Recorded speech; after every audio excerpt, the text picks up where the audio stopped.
All eyes on the army in post-coup Thailand. Locally, requirements ease for low-income subsidy scheme.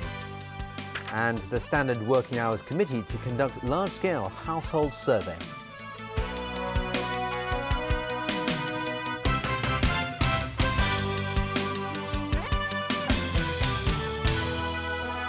Good evening. We begin tonight in Thailand, where it's still unclear what the army intends to do after yesterday's bloodless coup.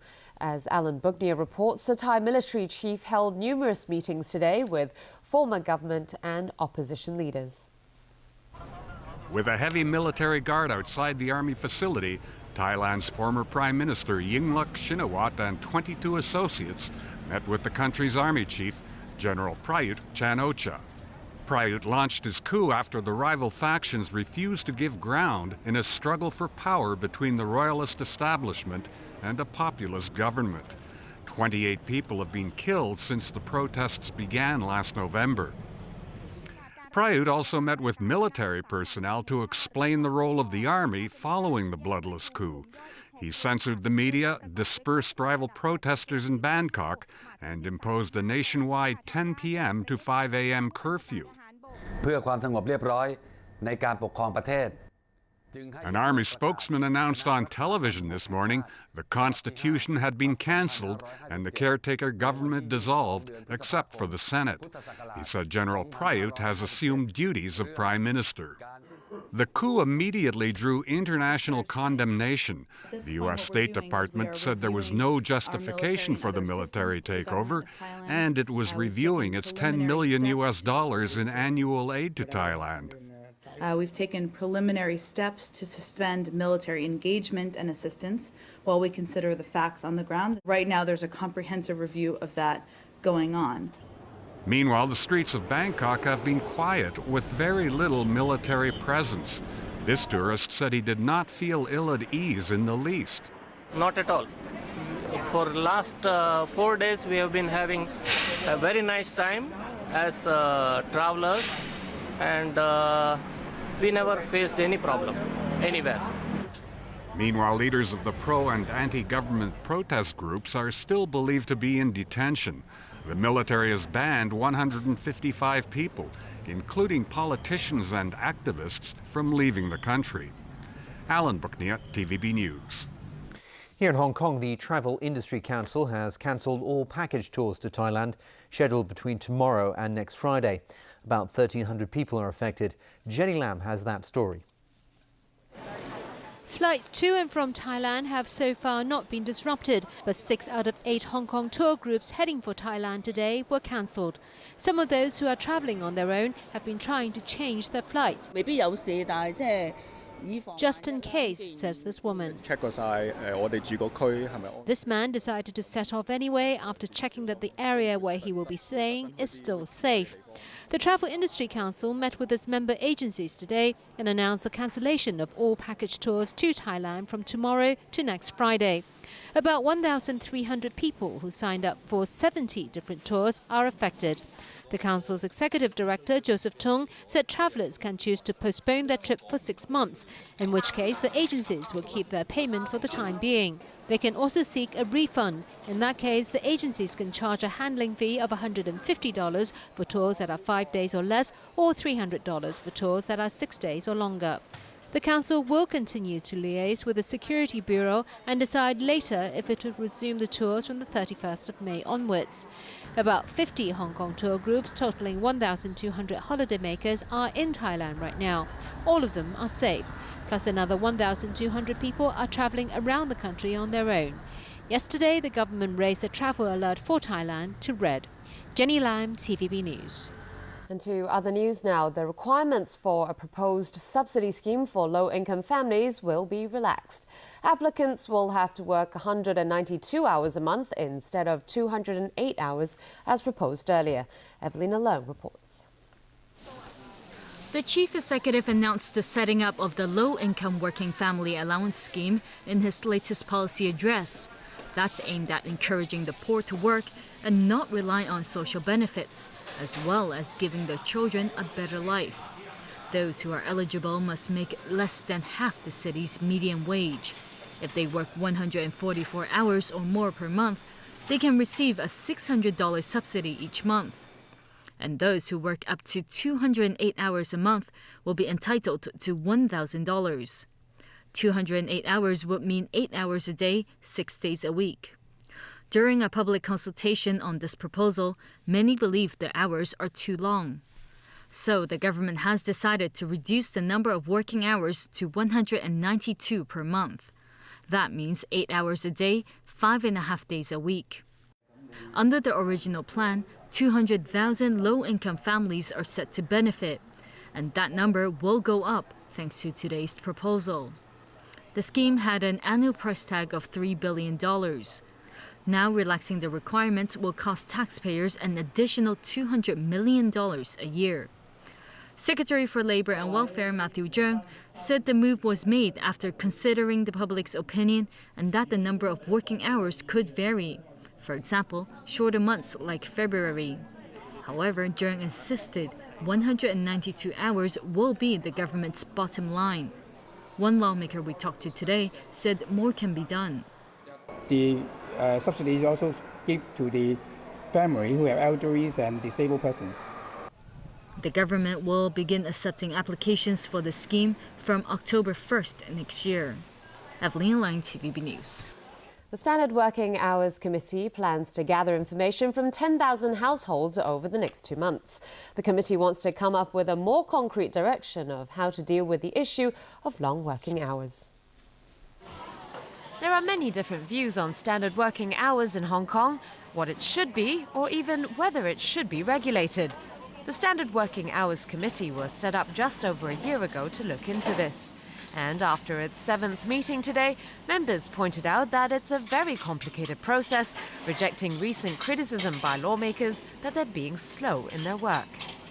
We have already in the consulting group have arranged already some 20 consulting, and we're going to do another 13. We will be going down to the fields to meet the people and so on and so forth. So I think to say that we have been slack is unfair. There's no conclusion yet because the committee is still in a consultation stage. And as part of that, members are hoping to get the views of grassroots workers at workplaces such as wet markets and construction sites. And its next big step is to conduct a large-scale household survey with an aim to gather information from 10,000 households. Well, obviously, to get details, to get a successful 10,000, we might need 12,000 or 13,000 to get that. And again, we need the support of the public to do all this. So we hope by that time we'll be able to produce at least some form of what we consider as a reasonable suggestion for the public and for government to take into consideration. The survey will look at the types of jobs taken up in the households, working hours and wages, as well as whether respondents think they're able to strike a healthy work-life balance.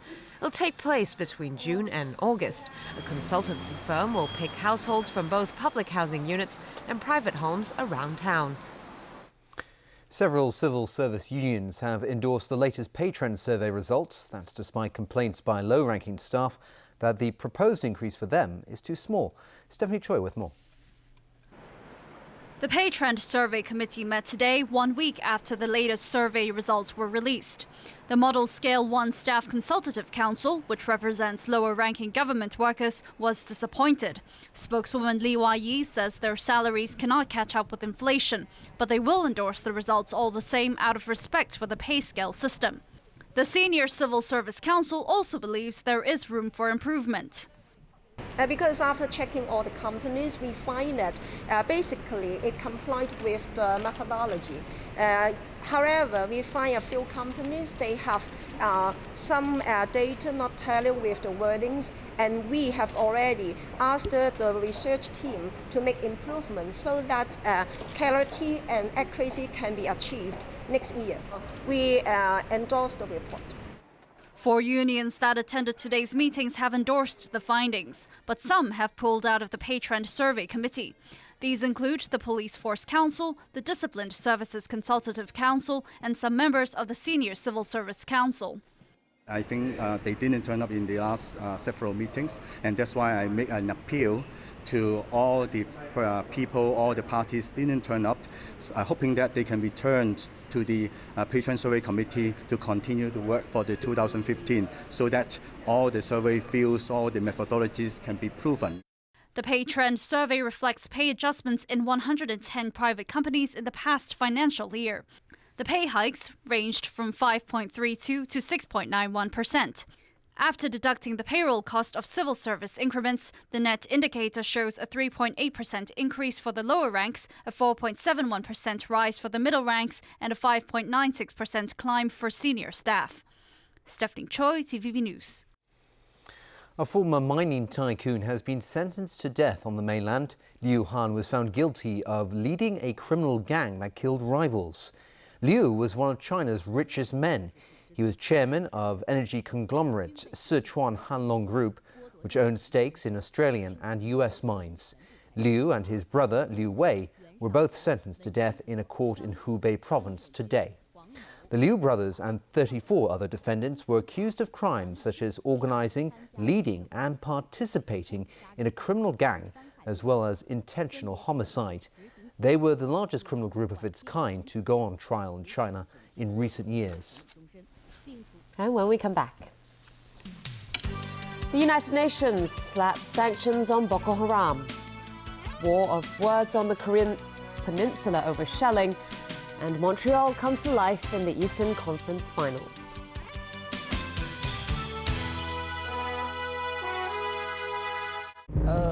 Where is everyone? Hello? Hello? When there's no one around, the bad boys get badder. Changing gear with my left hand.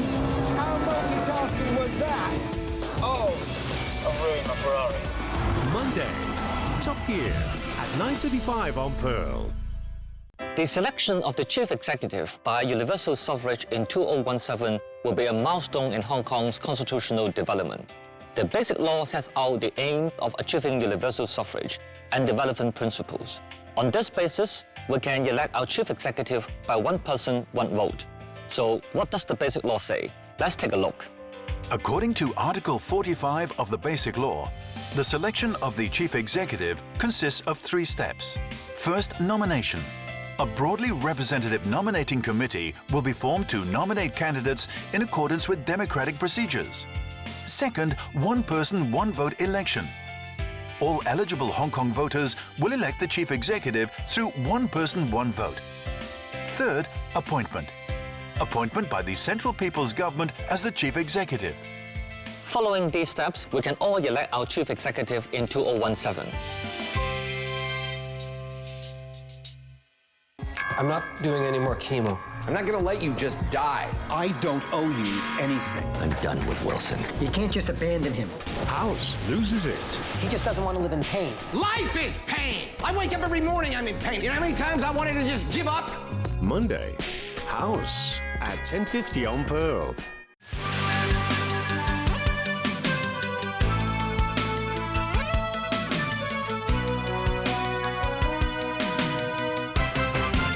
And a warm welcome back to TVB News. In the wake of Boko Haram's deadly attacks and the kidnapping of schoolgirls in Nigeria, the UN Security Council is stepping up efforts to stop their reign of terror. While the UN levels sanctions against the terrorist group, protesters in Nigeria are demanding more from their president. Sonia Artero reports. Boko Haram is creating chaos in Nigeria. By freezing their assets and making it hard to secure arms, the United Nations shows it will not stand for it. The appalling kidnapping in Chibok and the relentless terrorist attacks that follow this event are really a wake-up call for all of us and the UN system. The UN insists that Boko Haram, whose name means broadly Western education is sinful, has killed thousands of Muslims and Christians. To prevent them from wreaking more havoc, the UN will help secure Nigerian schools. We can help strengthen the criminal justice response in Nigeria to terrorism and crime through sharing experience, best practices, training, providing toolkits and so on. But Nigerian